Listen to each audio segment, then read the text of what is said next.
Yeah, so my name's Pete Hancock. I work in environmental monitoring. When I first left school, I didn't know what I wanted to do. I ended up going to university, and during some of my papers I ended up spending a bit of time in streams and rivers and kicking around in them, and learned a lot about the life that live in our streams, the little bugs and critters and fish.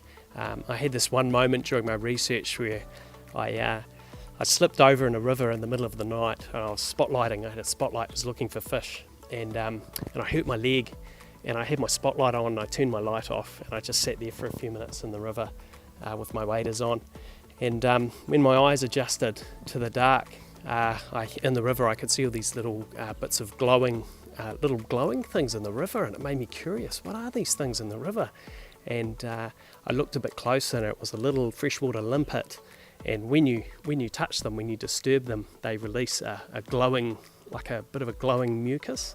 And I was fascinated by this, really interested. And then I looked across and I watched this big weta climb across the top of a rock, and then it climbed down the side of the rock, and it started climbing along the bottom of the river. And I'd never seen anything like this in my life. And it just made me really fascinated to learn about how our rivers tick and what live in the rivers. So I spend a bit of time learning about the life in the river.